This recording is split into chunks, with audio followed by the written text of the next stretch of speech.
फजर पढ़ाने के बाद सहाबा की तरफ रुख किया।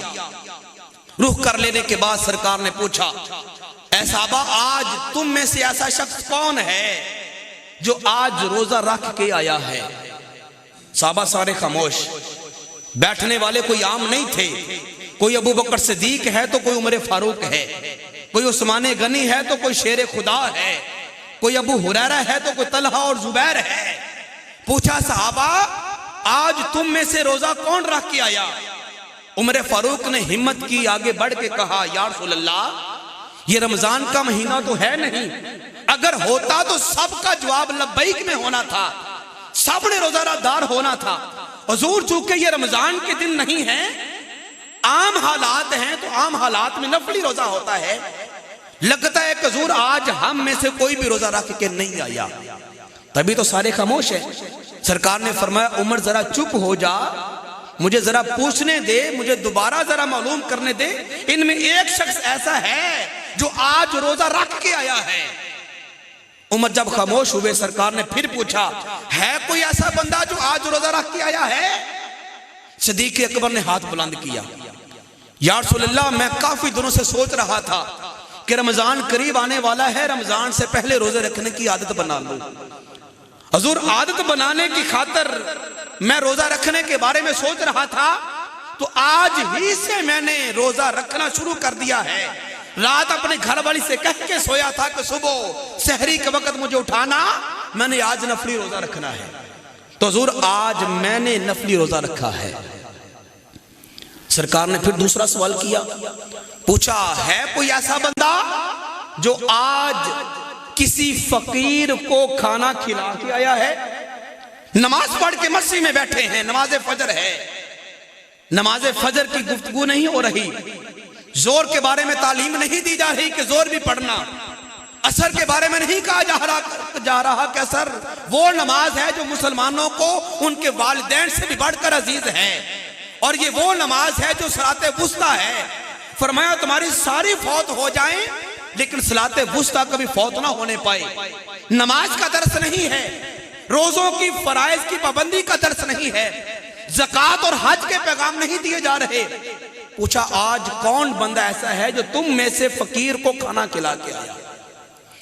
फिर सारे खामोश।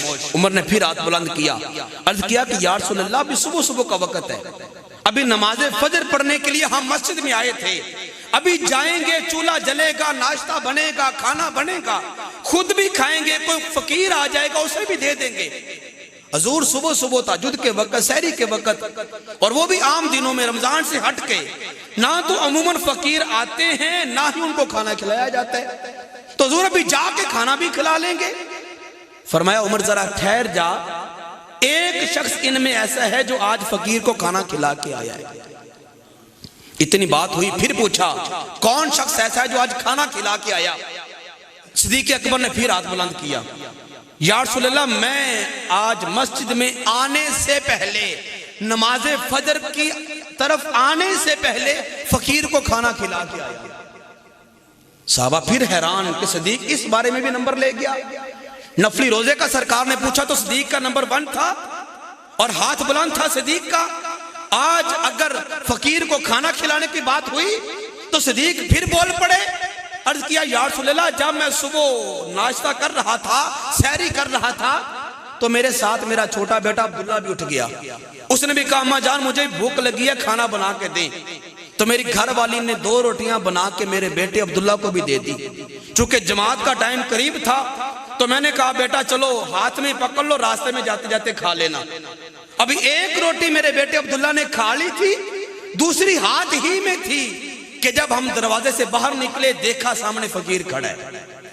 फकीर खड़ा, उसने कहा, ऐ सिद्दीक, रात का भूखा हूं और काफी देर गए इशा के बाद तुम्हारी बस्ती में आया था, और मैंने ये सोच के सदा नहीं लगाई कि सारी बड़े मुत्तकी हैं, सरकार के सहाब हैं, कोई इशा के बाद नफलों में खड़ा होगा, कोई तहज्जुद में खड़ा होगा, कोई कुरान पाक की तिलावत कर रहा होगा, तो जब सुबह उठेंगे तब सदा लगाऊंगा।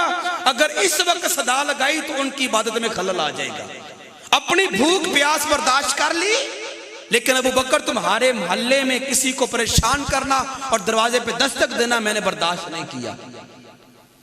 تو صدیق مجھے بھوک بڑی لگی ہے، اگر کچھ کھانے کو ہے تو دے دو۔ تو کہا یا رسول اللہ میرے بیٹے کے ہاتھ میں ایک ہی روٹی تھی، ایک کھا چکا تھا، تو میں نے کہا بیٹا یہ کھانا یہ روٹی اس فقیر کو دے دو۔ تو حضور آج نماز فجر سے پہلے میں فقیر کو کھانا کھلا کے آیا ہوں۔ پھر سرکار نے پوچھا ہے کوئی ایسا بندہ جو آج کسی بیمار کی تیمارداری کر کے آیا ہے؟ تیمارداری کسی کی کر کے آیا؟ پھر سارے خاموش۔ عمر نے پھر ہمت بڑھائی اور آگے بڑھ کے کہا یا رسول اللہ ابھی نماز فجر کا وقت ہے، مسجد میں بیٹھے ہیں، ابھی دن چڑھے گا، باہر جائیں گے، محلے میں دیکھیں گے، پوچھ گچھ کریں گے، آج مسجد میں کون غیر حاضر تھا، جا کے دروازے پہ پوچھ گچھ کریں گے، معلوم ہوگا کہ فلاں ساتھی آج بیمار ہے، اس کے پاس جا کے عیادت کریں گے، تیمارداری کریں گے۔ حضور ابھی تو صبح صبح کے وقت تیمارداری کسی کے نہیں کی جاتی۔ سرکار نے فرمایا عمر ذرا ٹھہر جا، ایک بندہ ایسا ہے جو آج نماز فجر سے پہلے کسی کی تیمارداری کر کے آیا ہے۔ پھر پوچھا کون شخص ہے جو تم میں سے آج کسی بیمار کی تیمارداری کر کے آیا ہے؟ صدیق پھر ہاتھ اٹھاتے عرض کرتے یا رسول اللہ میں آج بیمار کی تیمارداری بھی کر کے آیا ہوں۔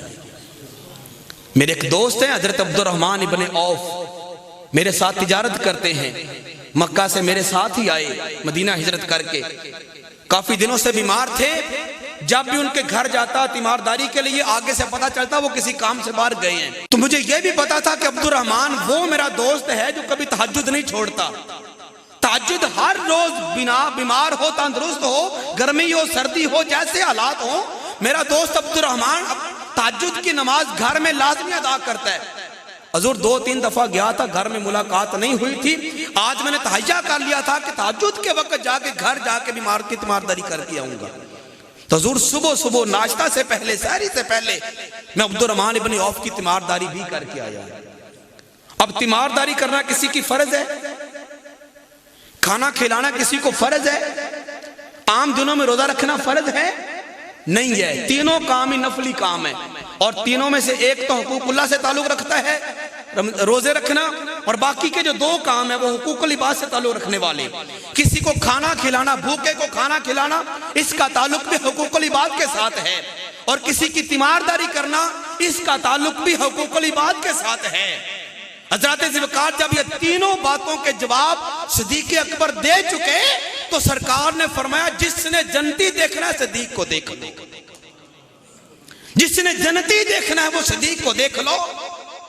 صدیق نے فجر پڑھی تھی اس لیے نہیں فرمایا کہ فجر پڑھ کے بیٹھے جنتی ہو گئے، نہیں، وجہ یہ تھی، ریزن یہ سرکار نے بیان فرمایا چونکہ صدیق وہ صدیق ہے جس نے وہ عادات اپنائی ہیں جو میں محمد کو بڑی پسند ہے۔ کسی کی تیمار